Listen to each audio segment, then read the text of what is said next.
Roll for Crit is brought to you by our Patreon supporters. Come roll with us at patreon.com/rollforcrit.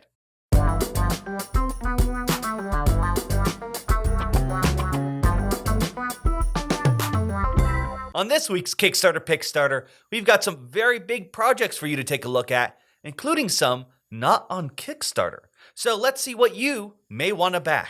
We're headed out to outer space right out of the gate this episode with Stellaris Infinite Legacy. From Academy Games, this is an adaptation of the video game, which is a spacefaring strategy game. The board game is a 4X style game where you will have your very own personal outer space alien race, and you're going to be taking them out to explore the galaxy, solar system, whatever it is, and interact with other races, deal with combat, politics, similar to projects that you're familiar with, titles like Twilight Imperium, Eclipse, that style of gameplay. This one is attempting to streamline some elements of those in various ways. It is meant to play in just around 2 hours, which is kind of brief for one of these types of games. And you are going to be customizing your personal race, and you can even carry them throughout multiple games. So once you're finished with the game, things may have changed. You may have acquired different abilities or technology or what have you. And in the next game, you can open a box up and have all that stuff ready and laid out. There's going to be inserts in the box to make it easier for you to have those things ready, help setup time go a little bit quicker. The gameplay is going to be eased by simultaneous action choice. So there's going to be 4 different phases, and everybody is going to be simultaneously choosing one of those phases to take on their turn. So that's another thing that helps keep the gameplay down. That could involve you going out into the solar system, upgrading your personal tech tree, dealing with politics and other things. And this is $110. It's a very big game, and it's kind of hit some controversy, although it's done very, very well on Kickstarter. I think there have been some issues raised by backers and other people who are looking at this project because it's not super clear as to how some aspects of the game work. There's no rule book right now. They did do a tabletop simulator demo, but there were some issues. If you watch some of that, there were some things that were obviously not finished yet, or they're not ready to show, as well as some technical problems with Tabletop Simulator itself. So there are some things as of this recording that we still don't really know about, like combat, which maybe is kind of important, as well as like the actual objectives and how you do them, how you finish your objectives and complete the game and win. Important things, I think. So there's some stuff here maybe to worry about a little bit, but it is from Academy Games, which they're a pretty reliable company in my experience. What do you think about what you've seen so far of Stellaris Infinite Legacy? Well, I have to admit, there are many sort of red flags there. And I feel one of the reasons we're putting here as our first pick as well is because more of it's Stellaris, a very popular game. It's very well funded last I checked. And less of like, we've already backed it. That said, I really hope that they're able to pull through with this because like the Stellaris is a very popular game that I think could translate very easily to the tabletop area. That price point is just high enough where it's like, I need to see more, and maybe unlike some other things, for example, they didn't exactly do this, but just because it was recent, Everdell had expansions. So even if we didn't see everything there maybe until maybe later, depending on what happened, you still know what the core of Everdell is. This is a whole new game. We don't know what's going on. Like, yeah, if it was expansions, maybe you're like, okay, I can maybe guess what's going on because I played the original Stellaris board game. The fact that this is a core game and we're still a little confused what's going on is a little worrisome. And I will say at this point now, we don't mention enough, but often a lot of our picks, you could actually play on Tabletopia, or a preview copy of it. Mm-hmm. So I just feel maybe there's a higher standard we need to picks, but at the same time, this is already well-funded. It's a very popular thing. So at the very least, maybe something you should know about. And lucky thing with Kickstarter, you just put that notify button. You wait till the last 48 hours and you see, oh, they've added the rulebook now. So now I can make that decision. Yeah, it does sound like they are going to add more details as time goes on. So if you are interested or on the fence, I would stay tuned to the campaign and keep an eye on it. Like I said, I think Academy Games is reliable. I hope that the game will turn out okay, and I think what they've shown is promising. But for such a big, expensive game, I definitely think it's worth being a little bit cautious, deciding if you want to put your money into this. Again, $110 will let you back it. For $170, if you want to spend even more, if you're really confident, you'll get the deluxe edition, which includes an expansion and some other goodies too. We now leave the orbit of Kickstarter and enter GameFound. Usually you go to this website for more of your pledge manager stuff, but as we recently talked about in a news video, they're actually trying to make their own crowdfunding sites with some very big projects we mentioned on the horizon. This is one of them, and this is from Peterson Games. This is for 4 different games where you can choose to back 1, 2, or maybe all of them, whichever you like. The first game we're going to take a look at is Invasion of the Brood. This is an asymmetrical 2-player game when one player plays as humanity trying to defend Earth from the Brood, which will be an alien race trying to infect and invade the population of Earth. Like I said, this is asymmetrical, so be prepared to have different strategies depending on which side you play. Now, next is Marry the Monster. In this game, you all play as kingdoms trying to convince the giant one-eyed, one-armed, one-legged monster to attack the other kingdoms. Throughout the game, you'll be trying to make buildings while also trying to maybe make incentives for the monster to go after your opponent's buildings. In Evacuate, terror has struck your station, and you are trying to get out before it is too late. In this game, you'll be having to decide where your position is in order to escape to the escape pods, because you don't want to be too far back in order to actually get caught and have some of your survivors killed, but too far forward, you don't know what may be around the next corner. Whoever can get the most of their survivors into the escape pods is the winner. Finally, Potions and Profits. You play as potion makers, trying to make the most profit with probably illegal, or at the very least, not so friendly potions. You're going to hopefully make that money for investors, but don't be too bad, or else you may catch the eye of too many angry citizens. Now, this is 4 different games. Like I said, you can take a look in more detail on the site for each one, and they are very weird and interesting, each one in its own take with different designers. I know probably for me, if I had to choose one out of the 4, but you can get all 4, so I don't need to, would probably be Invasion of the Brood. Cthulhu Wars I really love because of the asymmetricalness of the build designs, and this one has that even more. I haven't had a chance to, but I really love that they made the non-miniature version with that 2-player version. So here's another way to get a great asymmetrical 2-player game out on the table. Yeah, they all have this fun, these interesting genre kind of themes, like a little bit pulpy, like Cthulhu Wars, very much Sandy Peterson's wheelhouse, and they're all very different. I like the looks of them. It is very bold to do 4 games in one Kickstarter. So I wonder, how well that's going to do. I wonder if hopefully all 4 games are equally worth playing, but I'm sure it depends on your type of play group and what kind of games you like. But fortunately, none of them are super expensive, so it's nice to have like some smaller projects grouped together and not just a bunch of giant mini games or what have you.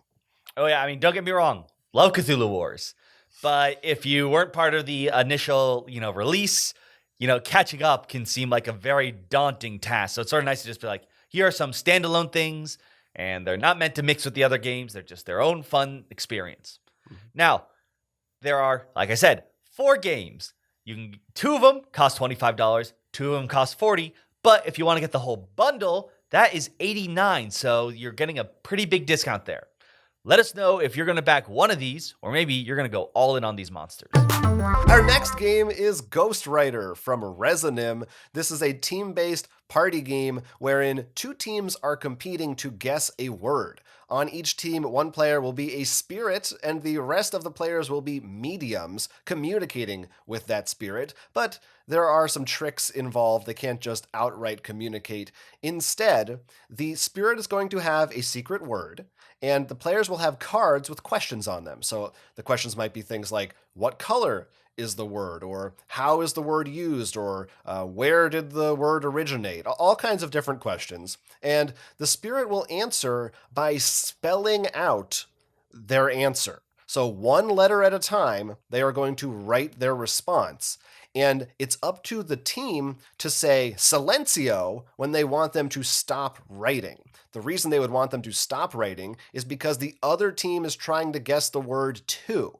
So they are hoping that their spirit will give them enough letters so they understand the answer without giving it away to the other team. The other team was not allowed to see the question they asked. So that's exclusively information for whoever asked and put that card forward. So there's some interesting mind games you got to play here and try to ask questions that you think will be helpful to you and that you'll be able to get a response that you understand quickly and easily. And the spirit is trying to come up with an answer that is also helpful but maybe won't give too much away. This is totally my type of game, something along the lines of Decrypto or another Resonim game, Visitor in Blackwood Grove, which also has a similar kind of secret guessing mechanic going on. Or Medium, speaking of mediums, is another one that's a little bit different, but any of these kinds of fun party word games, a lot of them tend to be team-based for whatever reason, and this sounds like a pretty unique twist on it. And I love that, you might think that the questions would be limited, and as well as the cards with the words that you're guessing on are. And yeah, there's only so many cards in it, but I think with all the possible combinations and each time that you play, depending on who is the spirit and what their answers might be, there's so many possibilities. So that little bit of player interaction, I think, should give this game a lot of longevity. It's one I'm really excited about.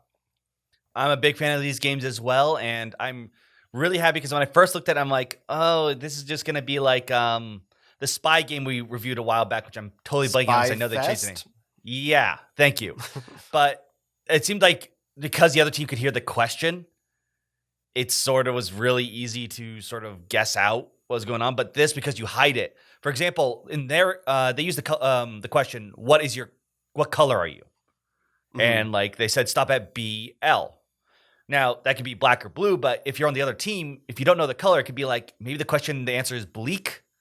So I think then there's a lot more fun as the spirit to be like, what's a word where the first few letters could go to another question? So I feel like there's a lot of fun ways to mess around with this, and it'd be really funny just to be like, especially if you think like, oh, they totally know I'm talking about the color blue. And then you can see your team go on in a different direction.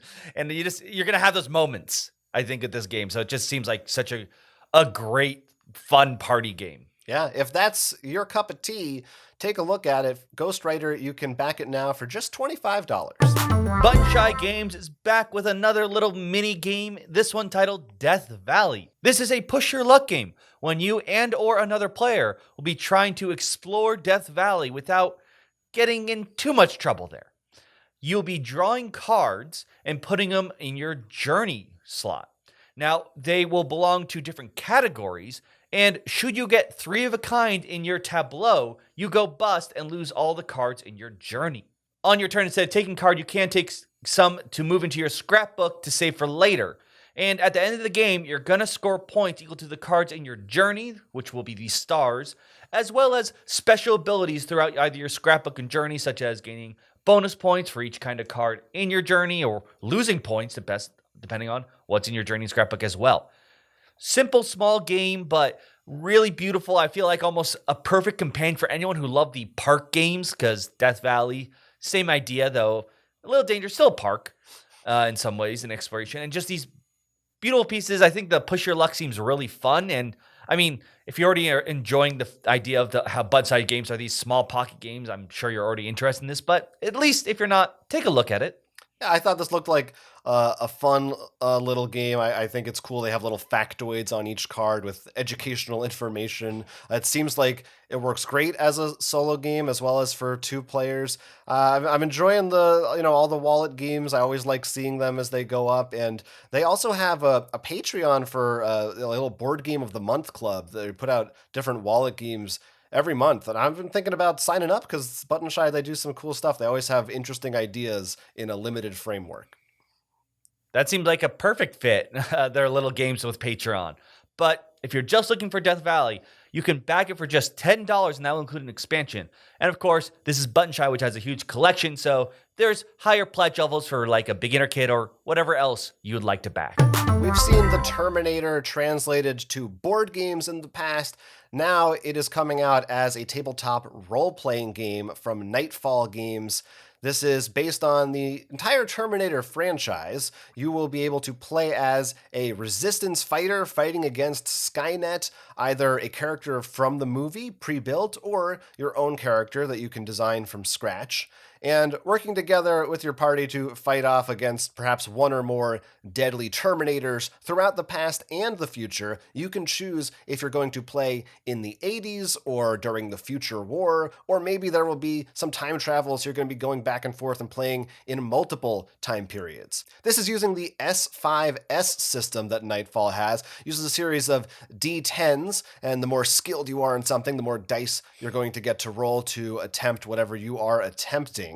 And again, you can play any time period, whatever you want. They have some cool rules for if your character is killed, you can not only replace them with a new character, you could actually replace them with a different version of your original character from another timeline. So they're really embracing the theme of time travel that Terminator's movies have, which I think is cool. And they have some of the team working on this, worked on other things like the Alien RPG, and I think just like Alien, Terminator is a great setting wherein there's this unstoppable force that makes for some really exciting, heart-pounding battles potentially in a role-playing game. I think it's really perfect for that setting. It could be scary, it could be more horror, but there's also all this science fiction, this lore that you could dig into. I think it's a great concept for it. I think if you're a fan of the Terminator, as they say on the page, even if you don't want to play the game, they said, this book is worth getting if you're a fan because of all the art and lore and information, almost like an encyclopedia of stuff about the Terminator in it. Now, will that include the newest movie? Because wasn't it not Skynet, but I want to say Legion? I can't remember exactly what the... I don't know. I'm sure it has various takes on what is or isn't canon, and there may be things they're saving for expansion books or whatnot. But I don't think anyone will be disappointed if it has. I think if it's probably gonna have stuff from Terminator 1 and 2 and other stuff too. Like then the rest is just gravy. Right? Is there a mandatory rule that one player has to do an Arnold Schwarzenegger impression? Actually, the rule is that you can't do that. And if you even bring it up, you're not allowed at the table. So unfortunately, you won't be playing the Terminator RPG. But if you at home want to back this one, you can get a copy of the hardcover edition for around $56 USD, or you can see different tiers for the PDFs and the like. The Darkest House from Monte Cook Games is a new role-playing setting for pretty much any RPG about a very strange house that has more to it than it appears. This, of course, is going to fit anyone who's used to maybe those haunted house with things shifting and maybe some odd Resident Evil-like puzzles and more to it than meets the eye. But the cool twist on this RPG setting is a lot of it is pretty much designed to be digital. When you get this, it's going to actually be all web-based, and you're going to be able to play with your players online, actually send them photos of all the things they see, click on rooms, see what opens up and what they find and all the different things to sort of fit what you're going for. They did say that while you could have combat, a lot of it can be easily more shifted to be more about like having your characters face their fears and something you would maybe a bit more expect from more of a horror than your action sense RPG. And I feel like that digital, really going all in on the digital is what makes this one at least stick out enough for you to check out if you're an RPG fan, especially in the current times when most of us are playing a lot of games over camera. And the art is beautiful, very that gothic horror that I think is always really cool. And I just imagine like something that actually works well, where I'm sure, Jonathan, for you as a GM, instead of having to draw out your room in Roll20 to just be able to like have the images that people can click on and see the horrors that await them in this house. Yeah, it's nice to have those resources. I'm a big fan of horror in RPGs, and this, sounds like this is kind of that The Conjuring, or even The Haunting of Bly Manor, or what have you, on Netflix. Cool setting, cool scenario that makes for some spooky vibes, and sounds like it's compatible with 5e and all that kind of stuff. So yeah, it looked pretty much, at least in that sense, that you shift what you want. It's more of just how you lay out the room stuff. It almost reminded me like, I guess you mentioned some good examples, but I don't know, but like also Betrayal House on the Hill or even PT, where it's not just like I've built a house that needs to make geometry sense, you know. One door could lead to one room, and the same door then can lead somewhere else. You can really mess with your players that way. So seems like a really cool experience that really wants to take advantage of the digital landscape. Now, if you do want to go for this, it is $45, but they actually have some previews for both Mac and Windows if you want to see what it's like and what some of the rooms are. So check that out and see if you want to back this. Also launching on Kickstarter this week, there are some that we have separate videos for, full in-depth previews. Those include Mage Noir, which is a 2-player dueling game with magic and spells and cards that you're throwing at each other. And the other one is Dungeon Date, which is a dungeon exploring game where you are choosing to romance, befriend, or slay the monsters you encounter. Tongue-in-cheek, kind of a lighter party-style game with cute little artwork. There's also 2 other ones we want to do a quick shout out for. We already talked about them on Kickstarter, Pickstarters, but we just got the previews out, so if you can check them out. The first one is for Everdell and all its final expansions, including the big box.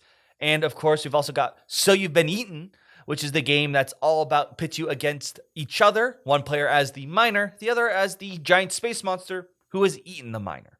So both really cool things. One an expansion for a very popular game. The other one a really fun, great game that we got to try out. So check out those 2 as well as the ones Jonathan mentioned. Yes, please do. Or any of the ones that we talked about in this week's episode. Let us know in the comments. What are you looking at back in right now? As always, there's no shortage of projects for you to check out. Are you looking at GameFound as well as Kickstarter? Let us know. Until you do, I'm Jonathan. I'm Will.